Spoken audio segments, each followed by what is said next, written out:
السلام عليكم حبيباتي اللي نتمنى كامل تكونوا بخير وعلى خير. كما العادة جبت لكم وصفة سهلة كما العادة. هنا عندنا خبز تحضريه في وقفة ساهل. ديريه اختي غير بالملعقة كما راكي تشوفي امامك، خفيف هشيش. ونبدو دوك في الوصفة تاعنا. عندي هنايا زوج غرفيات كما كتشوفوا او زوج تاع لي بول هكا تاع الفرينة.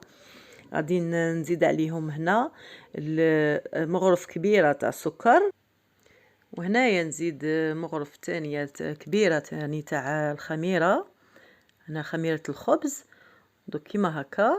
ونزيدو الملح هكا نصف مغرف على حسب الحاجة الملح كيما نقولكم دائما. وعندي هنايا زوج مغارف تاع زيت، زوج مغارف كبار تاع زيت. وهنايا عندي في هاد الوصفه تاعي السهله غادي نخدم غير ما نخدمش كاع بيدي، نخدم غير بمغرف كيما هكا، هكا مغرف خشبيه. ونخلطوا هاد المكونات الخبز تاعنا تاع اليوم، غادي ما نتوشوش كاع بيدينا، غير كي نلموه بطبيعه الحال. غادي نخدموا هنايا الخبز تاعنا هكا بالماء، نلموه بالماء حامي او دافي عفوا، الماء يكون دافي. ونلموه هاد العجينه تاعنا كيما هكا. نديرو هكا نخلطو قبل المكونات، من بعد نضيفو الماء، نضيفوه كيما هكا على شحال من مره حتى تتلم لنا هاد العجينه تاعنا كيما هكا. نديرو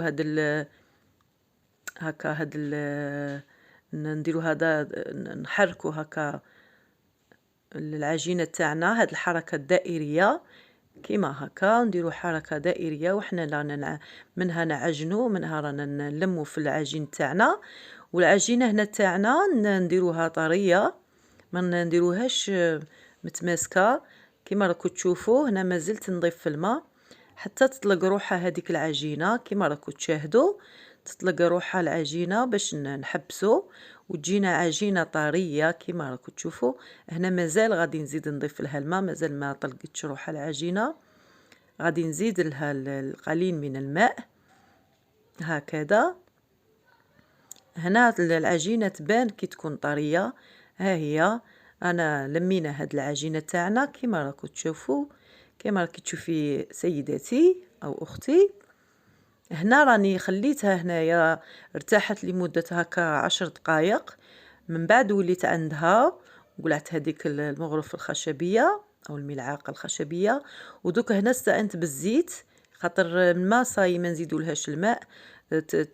ديري الماء في يديك، عفوا الزيت، ونقطعهم هنا الكميه تاعي غادي ندير لي 3 خبزات صغار هكذا.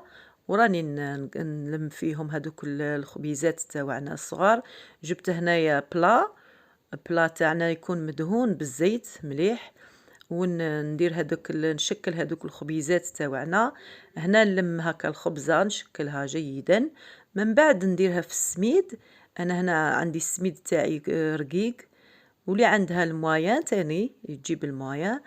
انا هنا كان متوفر عندي السميد رقيق، ودوك كيما هكا نديروها مليح في السميد باش ما تلصقش معانا. ندردروا لها مليح السميد هكذا، ونديروها في البلا اللي يروح للفرن. بعد قبل عفوا نديروها تخمر معانا هكا حوالي ربع ساعة لكان المطبخ تاعك دافي.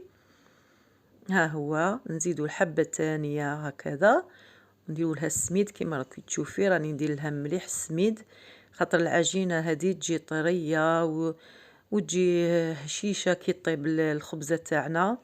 إلا نطروها هاد العجينة جيدا كيما هكا، نمسلو هذيك الخبزات تاوعنا جيدا، نمسلوها مليح هكا.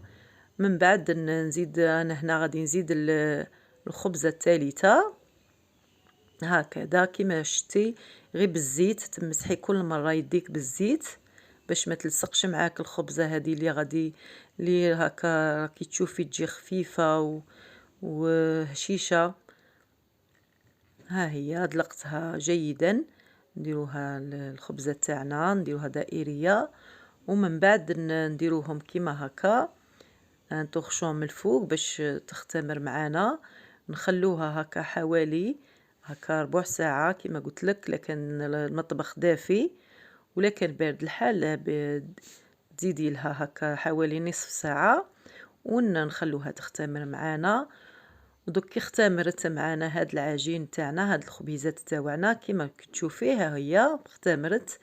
ها هو درتها في الفرن طابت من التحت وتزيدي لها من الفوق. وها هو الخبز تاعنا جاهز امامكم، اللي جا رائع صدقوني. خبز خفيف في وقفة تحضريه كما شفتي، طريقة سهلة، ما بدون بيض، بدون هذاك الاضافات، بدون حليب. ها هو يجي ساهل وبنين. وانا رافقته مع فلفل كيما هكا تشكشوكة تاع الفلفل. ونتمنى تعجبكم هذه الوصفة تاع اليوم، والى اللقاء في وصفة لاحقة ان شاء الله.